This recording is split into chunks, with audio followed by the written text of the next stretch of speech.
Am I the antagonist for making a post about the girl who falsely accused me, causing her to have a nervous breakdown?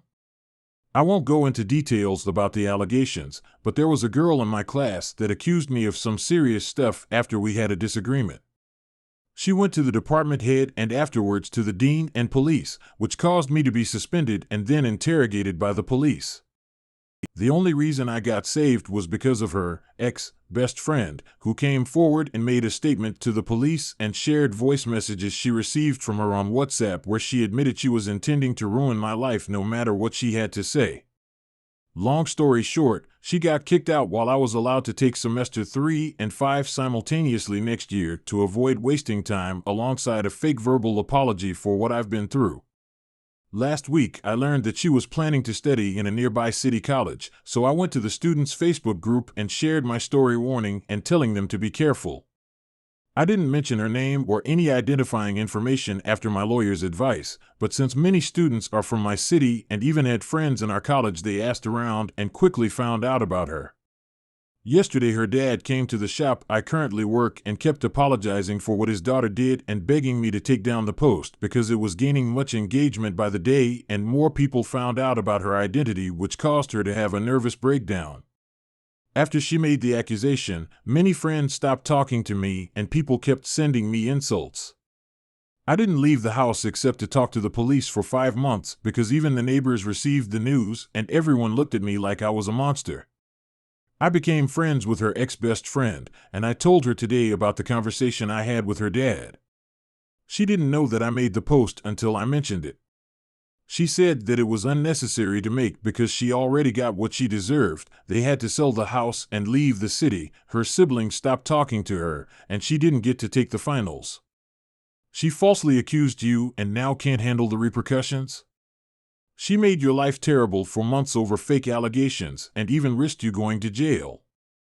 You shouldn't have to take down the post, and it is important to have up to try and save another victim. She deserves to have what she did follow her around for the rest of her life. Am I the antagonist for refusing to let my brother meet my son after what he told me at my husband's funeral? My late husband passed away from a car accident when I was 4 months pregnant. It's been difficult without him, but my family did so much to support me. I moved in with them a month after.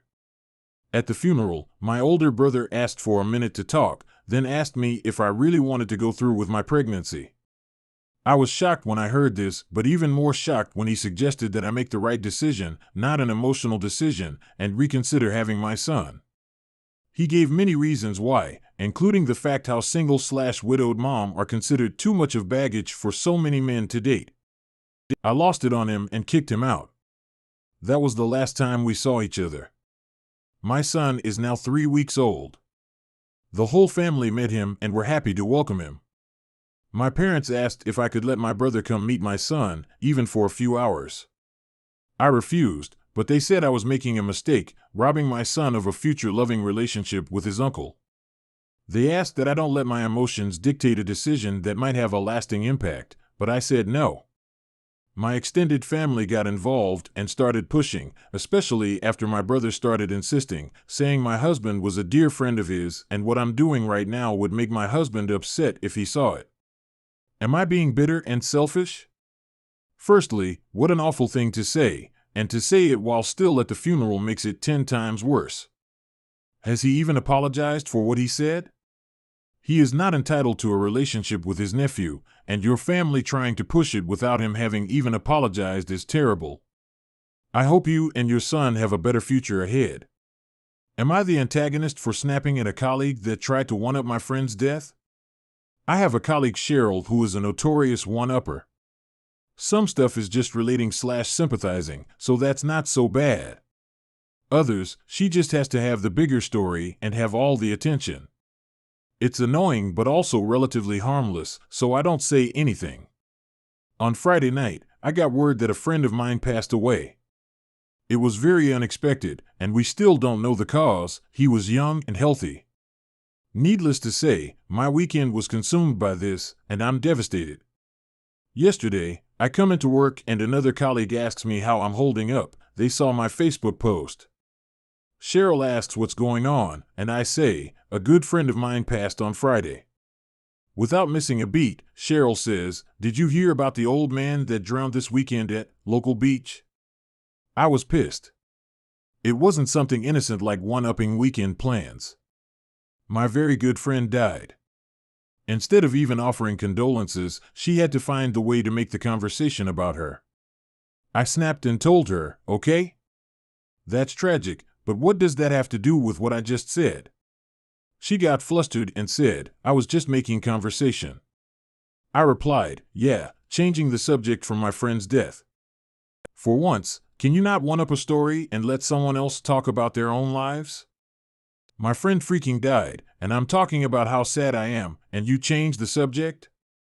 What is wrong with you?" Cheryl got upset and walked away. Some colleagues think I was too hard on her. Others think I was justified.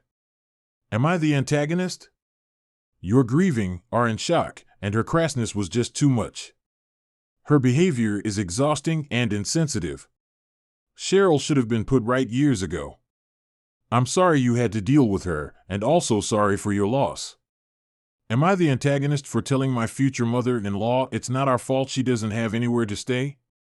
My mother-in-law lives in another state and me and her son are getting married soon. She's looking to book a hotel or Airbnb for a week or so now. The thing is, she's waiting until less than a month from the wedding to look for one. I sent her so many affordable rooms and Airbnb in her budget for over a year and a half. All of them only required a $50 deposit to book them, too. Since we're in a super touristy city, she can't find a room or Airbnb within her budget. Due to the wedding, we have absolutely no extra money to help her out. She asked if she and her boyfriend could stay in our apartment in the living room the day before and the night of the wedding. We told them absolutely not. We aren't getting a hotel and are coming back to our apartment after the wedding, and I don't want to spend my wedding night with his mom and her boyfriend in the living room. He agreed and is completely on my side. She started complaining about how it's going to be my fault she can't make it to the wedding and more BS. I straight up said, "It's not our fault you don't have anywhere to stay. You decided to wait till last minute, and this is your own fault." My fiancé agreed and told her to stop texting and attacking me. He also told her I was right and this is nothing but poor planning on her part. She hasn't spoken to us since, and we're not sure if she's coming to the wedding now. I think she did have a plan on where to stay, but her plan didn't work due to you having a backbone and saying no. The fact your fiancé also supported and defended you is fantastic.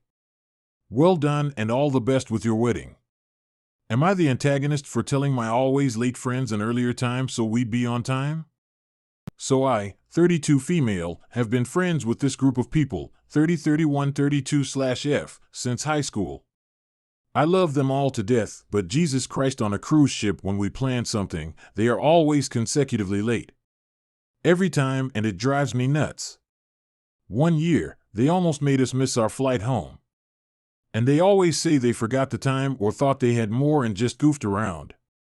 It has gotten to the point where I will meet them because I refuse to get caught up in the drama. Last year I left on my own accord to the airport because they were all passed out and would not wake up. They missed checkout and had to pay for an extra day. Then they barely made it to the airport in time for their flights. Apparently, I'm pushy for ensuring we leave at a certain time, considering traffic, possible accidents/delays, and even looking up shortcuts in case. Throughout the years, sharing a ride with them has almost made me late to work before. Lesson learned, so now I take an extra day off just in case. Our vacations themselves are fun and easygoing. So this vacation was pretty smooth up until the end. We all decided to choose a night where we would plan all the events. Mine was Friday. It was a fairly relaxing day. I scheduled a pedicure for 9:30 a.m. and I told them it was at 8:45. They showed up at 9:15 and were surprised we got in so quickly. I reserved a table for us for lunch at 1 p.m. I told them it was 12:30. They arrived at 12:52 with the same reaction. That night I had reserved us a table at this really nice dining establishment for 7:30, and I told them 6:45. They arrived at 7:10 p.m. It was a great night. Sunday, when we were going home, I said my goodbyes, checked out of my hotel room, and took my separate Uber to the airport for my 2 p.m. flight home. I got home around 8 and turned on my phone to the equivalent of an assault on my group chat. Apparently they had left late again and one of them missed their flight, and they were arguing about it. I told my roomie what was going on and what I did, and she said that was rude of me to manipulate their time like that. She knows one of the girls and told her what I did, and now all the girls are mad at me. My Friday scheduling had absolutely nothing to do with one missing their flight. Am I the asshole? These people are in their 30s and are still so late they miss flights?